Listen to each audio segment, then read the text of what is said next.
po nito ay continuing. Ang ibig pong sabihin niya, life-giving ay upang maranasan natin ang buhay na ganap at kaaya-aya bilang mga mananampalataya. At may kapangyarihan ng ating Panginoon na bigyan tayo ng buhay dahil sa Kanya ito nanggaling. Amen? So siya yung life-giving. And life-sustaining, ibig sabihin maintaining.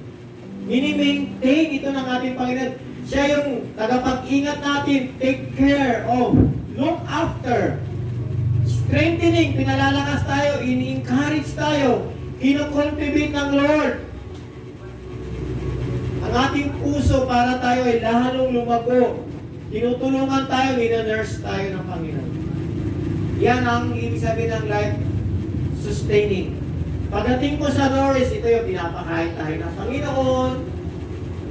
Sinusustain ng Lord ng pangangailangan natin. Sinusuportahan tayo ng Panginoon. Mini-maintain niya ang lahat-lahat sa atin.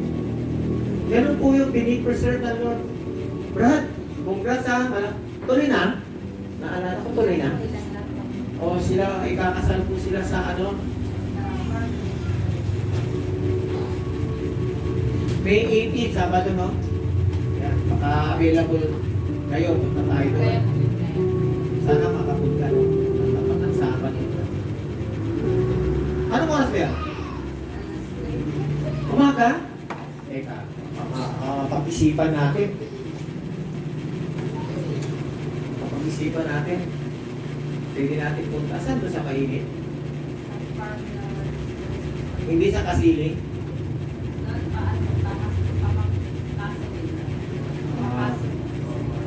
Okay. Nasubukan ko na nagkasal dyan eh. Sa may Kasiling. Yung parang sa looban tapos meron itong maganda doon. Hindi doon. Loob-looban, di ba? Sa papaso na. Ay, mapaso. Okay. Sagat, tignan natin ha. Pag-usapan. Kasi busy man tayo dahil next week, punta tayo ng Bitawgan dahil anniversary nila sa hapon. Ay, church natin doon. Second year ba, Pastora? Tama ba, Gwen? Second year anniversary, third? Third? Subukan na tayo doon. Suportan natin sila sa hapon. Palalakasin natin yung ating mga kapatiran doon. And then 16, may gagawin din kami. May nag-invite. Sa Merkules 8, may lakad kami. 19, uwi na. Okay. Papangilan ako. Kung pwede lang sana mga kapatid, kaya ba natin magkaroon ng service sa 19 ng 8:30 ng umaga? Kaya abot ba ako? Pwede, pagka nung ikaw ay sumakay ng Surigao, Manila, anong oras ka pumunta ng airport? 1, di ba? 12, kaya.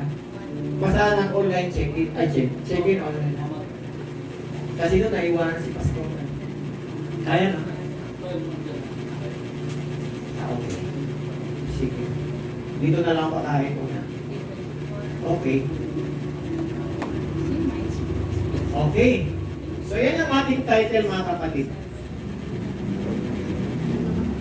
Life giving and life sustaining nourishment. Yan ang ginagawa ng ating Panginoon. Merong 7 points of life giving and life sustaining nourishment. Number 1, pwede niyang lista, God enabling us to remain full of life even in the midst of drought. Yan, ang Diyos ay may kakayanan para ma-maintain o magpanatili yung buhay natin na sagana. O buhay na may kapayapaan, buhay na may kaayusan, even in the midst of drought. Kahit na tayo ay nasa kalagitnaan ng tagtuyot. Ibig sabihin ng drought, andyan na lang, pag tuyot na, wala nang makuha pagkain, wala nang mainom. Ibig sabihin, nagugutom ka na. Ang hirap pag tayo ay nasa drought. Pero ang ating Panginoon God is enabling us to remain full of life. Sabi po, in the midst of drought. Ano yan? Like circumstances. Like circumstances. Sabi po dyan sa Jeremiah 17b, balikan po natin yung ating teksto. Jeremiah 17:8b. Such trees are not bothered by the heat or worried by long months of drought. Their leaves stay green and they never stop producing fruit. Yun po yung mangyayari po sa atin. Hindi titigil yung pangungumunga dahil ang Panginoon, siya yung nagbibigay sa atin para tayo ay maging masagana. Di ba dumaan tayo ng pandemic, sino sa inyo yung nagutom? Marami nagre-reklamong tao sa buong mundo yung dumaan ng pandemic. May nagutom ba sa inyo? Wala, di ba? Nagpapasalamat nga ako doon eh. Dahil nung nag-pandemic, si Ate Belen, naaalala ko, masipag tumagdala ng isda eh. May isda pa sila noon. Pag pupunta kami doon, nakitinda sila ng isda doon sa may malapit sa kanila. So, ayos na ayos, laging may isda. Pag hindi ako lalabas ng church, andyan si Kuya Argel, nagdadala ng itlog. Isipin na, nananagana tayo. Kahit walang labasan. Tama ba? Wala nagutom sa inyo?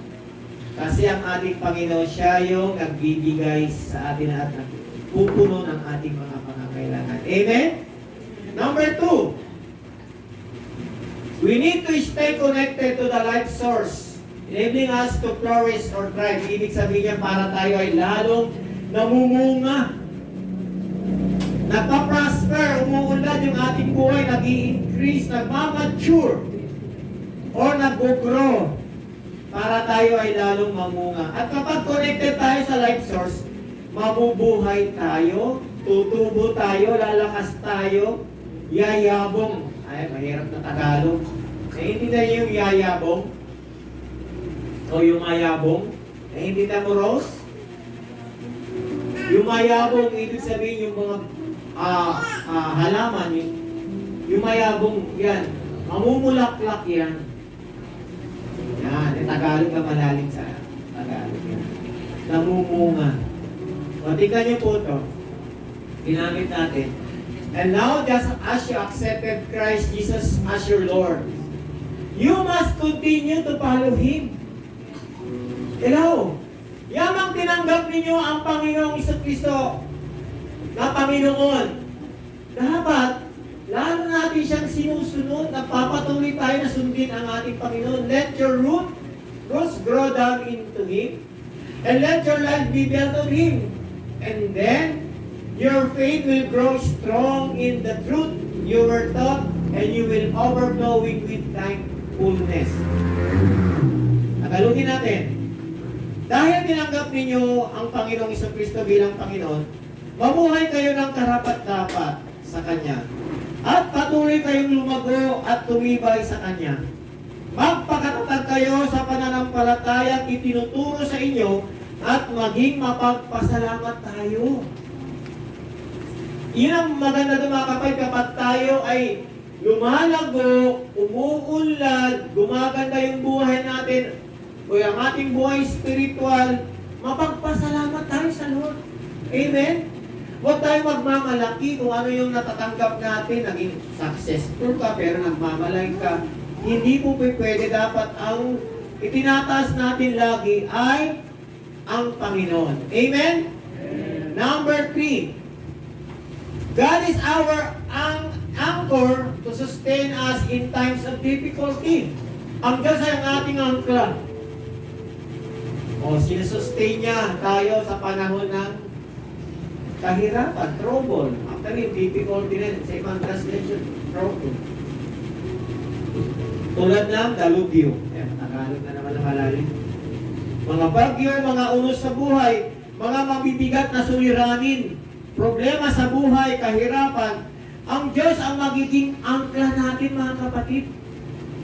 Parang yung barko na, yan yung barko, Bukalyong, yan, malimit na nakikita natin. Fast track. Diba pagka dumaong ngayon, may iahagis. Actually, di may inahagis yung malaki yun eh. Bumabagsak na lang yung angkla nila kasi malalaking chain. Yun yung dumidikit doon sa ilalim bumabaw para pagdating ng bagyo, kahit saklutin ng malalakas na alon yung barko, hindi yan may tataboy kasi nga nakaangkla. Ganon ang ating Panginoon, mga kapatid. Kapag matindi ang ating mga problema, suliranin sa buhay, mabibigat na unos o bagyong dumating sa ating buhay, siya yung magiging angkla natin, mga kapatid. Kahit inaampas-ampas tayo ng mga kabigatan na yan, kahit nasakmutin tayo ng mga suliranin sa buhay, makakabangon tayo, makakatayo tayo dahil ang angkla natin ang Panginoong Jesucristo. Tingnan niyo po ito. Hebrews 6:19a. We have this hope as an anchor for the soul, firm and secure. Yan ang sabi po dyan sa Hebrew. Ang pag-asang ito ay matibay tulad ng angkla at ito ay nagbibigay kapanatagan sa buhay natin. Nauunawaan natin, mga kapatid, natututo ba tayo ngayon? Hello? Siya yung ating anchor. Angkla. Pag walang angkla, yung barko niya, lalayas ka niya pag may bagyo. Pag gising mo, wala na yan. Napunta na yan sa malayo. So, siya yung ating angkla. Ito pa, pag dumarating tayo sa mga pagsubok, siya yung ating life giver, life sustaining, nourishment ka pa. Number 4, God intended us to have strength, power, and ability. Naniniwala ba kayo dyan? Meron ba tayong strength? Wala. Mahina eh. Meron ba tayong strength? Power? Ability? Kung meron yung tatlong yan, marami tayong magagawa, mga kapatid. Andyan na, strength, power, ability, yung tatlong yan, marami kang magagawa. Paano natin magagawa yan? Tignan nyo ito, sinabi ng Bible. Philippians 4:13. For I can do, sabi ni Paul, for I can do everything through Christ who give me strength. Magagawa ko ang lahat sa pamamagitan ni Kristo na nagbibigay sa akin ng lakas. Hello, palakpakan natin ang ating Panginoon. Kaya kayo, mga kabataan, magagawa nyo ang lahat. Pero sabi yun, for I can do everything through Christ. Yung iba, for I can do all things through Christ who give me strength, who strengthen me, yung ibang translation. Pangawakan niya, yan ang intended ng Lord sa atin, yung strength, power, and ability. Hindi tayo tinawag ng Lord na mga, yung mga uupo lang. Hindi tayo tinawag ng Lord na parang mga utusan lang. Hindi, leader tayo. Tignan mo si JR, leader yan. Salamat RJ ha. Nagawa yung laptop natin. Ay, nasa ba yun? Si Glian. Yan. Gawin mo para meron tayong budget. Thank you ha. Buti na lang, meron binigay si Lord sa atin na pag may problema, bilis na gawa yun.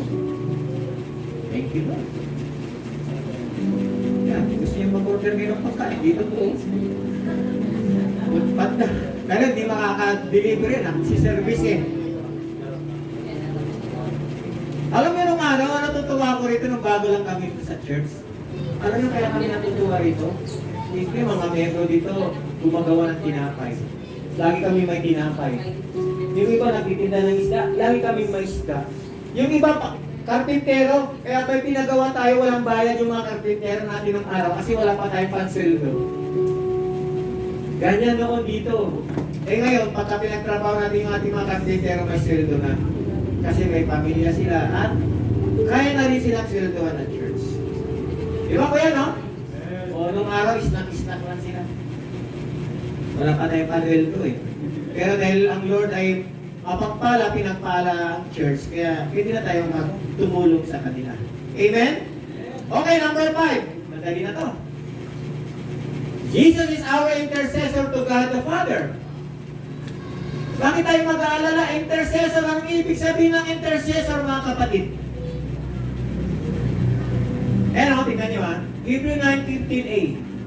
And so is the mediator of the new covenant so that those who are called may receive the eternal inheritance He has promised. So yung intercessor, siya yung mediator. Mediaman. Yan. Siya yung negotiator. Peacemaker. Ganyan, ang ating Panginoon, siya yung nakikipag-usap sa Panginoon, sa Diyos Ama.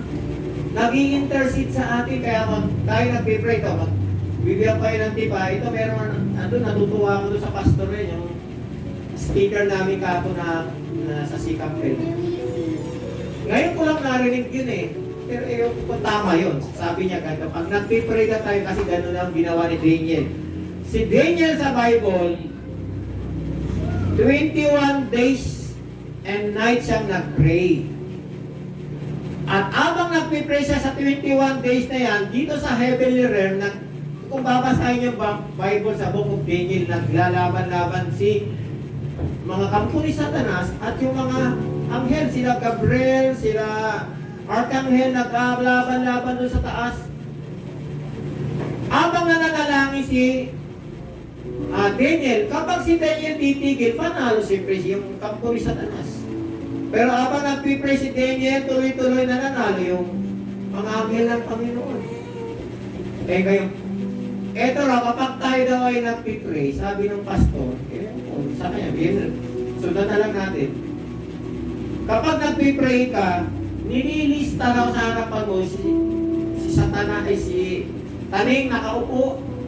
Habang nagpipray ka, nililista niya yung mga request mo. Ito ang request mo. Alam niya. Ay hindi niya alam, bumanat si Daniel ng speaking in tongues, pray in the Spirit. Wala na siyang malista dahil wala siyang maintindihan eh. Kumbaga nalito na siya, nalibog ba? Kung sabi ni Daniel, Rakshakika, Rabakanda, Rababa, mag-ini. Wala na siyang malista. Sa anong ginawa niya, di, alis na siya. Ganon ang ginawa niya. Pray in the Spirit. Hindi naiintindihan niya ng kaaway between you and God. Natama yung ginawa ni Eli, galing mo nag-pray dito kanina. Habang nag-worship, yun ang bagay. Thank you Lord. Sa mga batang ito na natututo na sila, gamitin nyo yan para sa ating Panginoon. Amen? Pray in the Spirit. Pag hindi kayo nananalangin, kumbaga, pagod na yung inyong isip sa kung anong ipag-pray. Pray in the Spirit kahit kalating oras. Rabba, Shikara, Bakanda, Rabaya, Shikara. Okay, makikita mo sa may mo, malala mo na, meron sinasabi ang Lord, Rabba, Shikara, Bakanda, Rabba. Hindi ka mapapahagod kasi bunga mo, Rabba, ganun lang. Kaya sa mag-pray ka, Lord, dinadalahin ko si ganito, si ganon, Lord, ganito, mapapagod ka eh. Sa kakaisip, malibang kung nilista mo, hindi mo nilista, mag-pray in tongues ka na lang, Rabba, Shikara, Bakanda, Rabba. Alam ni Lord yan, kung ano yung pinag-pray mo. Amen? So yung mga hindi pa nag-speaking tongues dyan, minsan magano tayo ng mga pastoran, pray, baptism of the Holy Spirit gawin natin.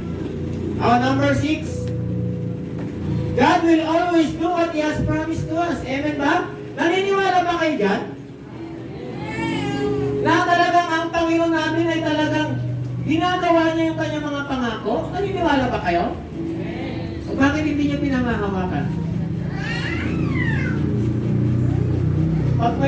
Pag may dumating na magre-reklamo. Pag may dumating na ganito. Pangawakan niyo, Lord, pangako. Ang daming pangako ng Lord sa Biblia. Kung ano yung sinabi ng Lord, pangawakan niyo. Ako una po, ang lagi kong pinangahawakan, alam niyo? By the stripe of Jesus, I am healed. Sa pamamagitan ng latay at sugat ng Panginoong Jesucristo ko'y bumalik. Pinangahawakan ko lagi yan. Like ko. Pinangahawakan ko pa yun, for I know the plans I have for you, declares the Lord.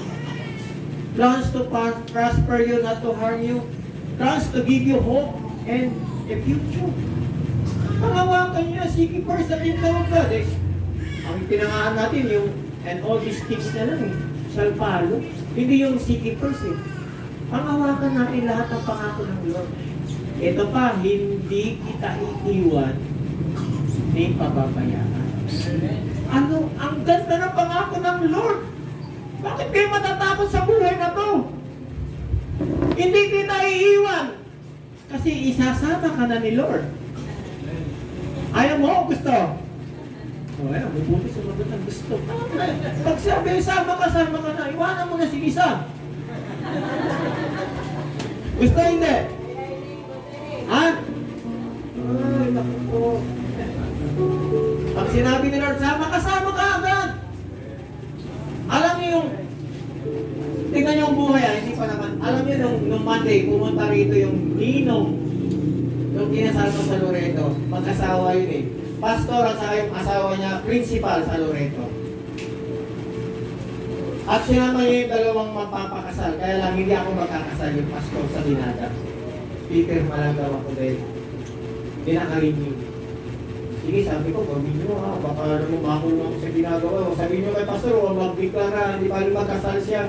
Huwag lang magdeklara na I pronounce you husband and wife. Hindi pwede yun.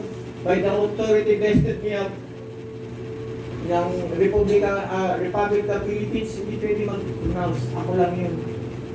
Baka makulong ka. Eh di o, pumunta rito na. Alam niyo, nag-iwento ako, hindi coincidence ha. Alam niyo, meron mga ano, kilala ko si Pastor Johnny Patigay, magkasama niya. Oo naman. Yung kanyang biyanan na lalaki, umakati niya sa CFF, Christ Faith Fellowship sa Nueva. Si Pastor Johnny umakati kay Pastor Pasaya. Tinawag ako ng biyanan niya, sabi ni Pastor Johnny, Pastor, punta ka rito. Ano ka? Ipag-pray mo raw si Papa. Ah, bakit? Basta punta ka rito. Ay, pinantaan namin. Ay, anong natin? Pastor, pag-pray mo ko. Bakit ako tatay? Hindi si Pastor Basaya o si Pastor Bonnie Malinaw. Yun ang pastor niya. Ikaw yun na napag-inipan ko eh. Ikaw yung sinasabi ng Lord. Ikaw yung mukha na nakikita ko. Ganun ba? Sige. O, di kaya ko bago pag-pray tayo. Humingi ka muna ng tawad sa Panginoon. Patawarin mo yung mga tao na kagawa ng kasalanan sa iyo. Kung meron kang mga inanakit sa mga tao, humingi ka na ng tawad, Lord. Pati pinapatawad ko na sila. Kahit wala sila rito, Lord, pinapatawad ko na sila. Pinag-pray ko. O, so bukas, kinuha ni Lord. Malakas pa yun, ha? Kinuha ni Lord. Pero safe na safe yun. Save yun. Yan ang buhay natin. Nung Monday, Merkulis, pumunta rito yung kinasal ko. May dalang yung marriage certificate na pinasa sa LCR. May dalang sobe dahil nag-solicit ako dun eh. Ay, narinig ko yun ang mga bata. Dinala dito. Pastor! Si Pastor Renzo. Pastor, bakit? Andiyan sa Baraga, nagdadayag. Saan ka lang ng Monday? Andiyan nga, hanggang ngayon nagdadayag sa araw-araw. Lakas-lakas na Pasko, bata pa. Eh di, nag-text ako. Sabi ko, Father God, I ask favor. Heal and restore Pastor Renzo in Jesus' name. Eh, asawa pala niya yung may hawak na cellphone. Nag-reply sa akin. Salamat, Pastor, sa prayer.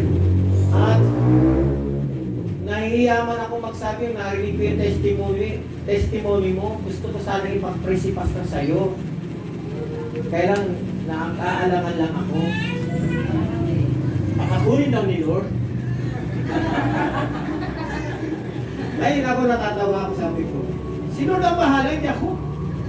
Nandiyan na nagkaanak. Sino mong buhay natin mga kapatid. Pero God will always do what He has promised to us. Amen? Psalms 100 verse 5. For the Lord is good. His unfailing love continues to each generation. Kaya ng ating Panginoon siya ay mabuti.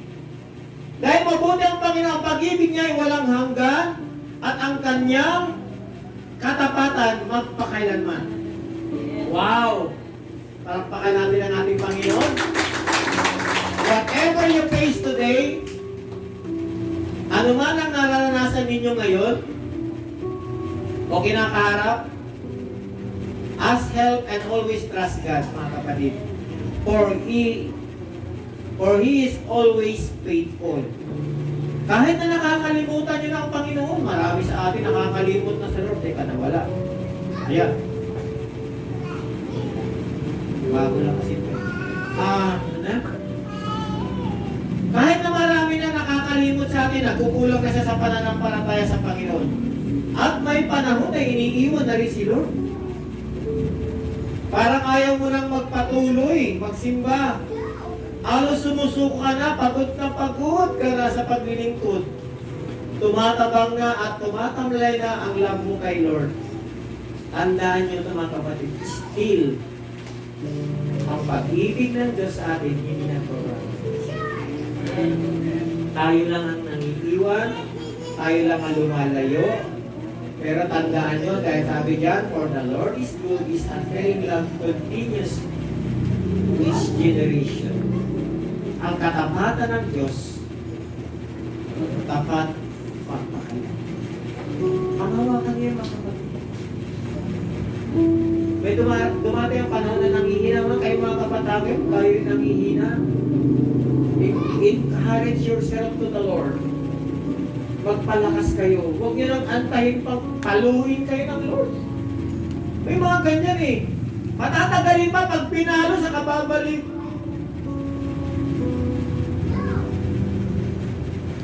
Dapat alam din niyo yan eh, mga kapatid. Pagpipili ito kapag nagkamali. Hingin ang tawad sa Lord. Pag nagkulang, hingin ang tawad sa Lord. Balik sa Lord. Saan tayo pupunta? Wala tayong mapupuntahan mga bata, mga anak. Kundi sa Panginoon tayo. Hindi tayo perfect na wag na, pero huwag natin tignan. Yung pagkakamali natin, kundi tignan natin yung kabutihan ng Diyos sa atin. Ang laging tinitignan ng Lord yung puso natin. Parang si David pa, nakagawa ng mali, pero lagi siyang bumabalik. Lagi siyang humingi ng tawad sa Panginoon. Ina-acknowledge niya yung kanyang kamalihan. Kaya tinawag siya ng Panginoon, a man after God's own heart. Hindi kagaya ng ibang hari, pag nagkasala, matatapang pa. Hindi marunong umamin. Pag nagkamali, aminin natin mga kapatid. Yun ang gusto ng Lord sa atin, na matuto tayong humingi ng tawad, magpakumbaba sa Lord. Dahil hindi lahat ng araw malakas tayo. Andyan ang kaaway. Pero talagang mga tinitingala ng tanga, men of God, matataas na sila, pero minsan bumabagsak pa. Ganun talaga ang buhay natin, kaya tayo magpatuloy tayo sa Lord. Kung bumagsak man tayo, tandaan natin ang Diyos ay mabuti. Bangon! Balik tayo sa Lord. Huwag tayong lalayo. Huwag na natin patigasin ang ating puso. Hindi natin hawak ang buhay natin. Amen po ba? Okay, last. Jesus Christ is our firm foundation. Amen ba? Naniniwala kayo dyan? Ang ating Panginoon siya yung firm foundation, matibay na pundasyon. 1 Corinthians 3:11, for no one can lay foundation other than what is being laid, which is Jesus Christ. Wala nang ibang pundasyon na maaari pang ilagay maliban na nailagay na, at ito'y walang iba kundi si Yesu Cristo. Siya yung ating firm foundation. Kapag ang pundasyon mo ay ang Panginoon, hindi ka matitinag. Hindi ka matitinag, kapatid. Dahil ang ating Panginoon matindihan. Hindi kayang tibagin ni taning ang kanyang tinatatayo. Dahil siya yung ating firm. Do you believe? Jesus Christ is our firm foundation? Yes. Thank you, Lord. God bless you, Carmel. That's it. God will use you someday. That's it.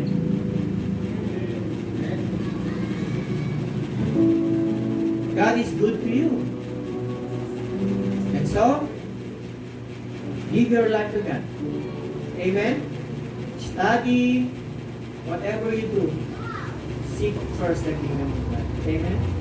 Parang tutong English, akala mo. Pero sa mga sakit sa ilong ko, thank you, Lord. For no one can lay foundation other than what is being laid, which is this. Kaya ako nag-aaral ng English kasi nga pupunta kami ng Thailand. Bawal man sa amin mag-Tagalog. Mag-English talaga daw kami kasi mix kami ng mga missionary. So, mag-aaral na naman tayo ng English. Hindi kayang wasakin ni taning ang pananampalataya mo dahil matatag at tunay na matibay ang pundasyon ng pinatatayuan natin, mga kapatid. Amen? O dito na ako magpo-conclude. Psalms 55 verse 22. Cast your cares on the Lord and He will sustain you. He will never let the righteous be shaken. Amen? Cast your cares. Sabi diyan, ibigay mo sa Panginoon ang iyong mga alalahanin at aalagaan ka niya. Hindi niya pababayaan ang mga matuwid magpakailanman. Tayo yun, mga righteous. Tinawag tayo ng Lord. Nakikita tayo sa ating Panginoong Kristo, kaya ang tingin ng Diyos Ama, righteous na tayo dahil ang nakikita niya ang Panginoon. He will never let the righteous be shaken. God crafted us into His perfect plan. God is our spiritual nourishment that produces the sweetest fruit of all, and that is love. Amen? Amen? O, pakibasa kapatid. Kaya kapatid, ano yung nakita nyo? Focus on Jesus. Fix your eyes on Jesus. Have faith in Jesus. Yan, yung tatlong ano yan, F. Focus, fix, have faith on Jesus. So magkakaroon po tayo ng communion ngayong umaga. At pwedeng pakipasa yung ating communion.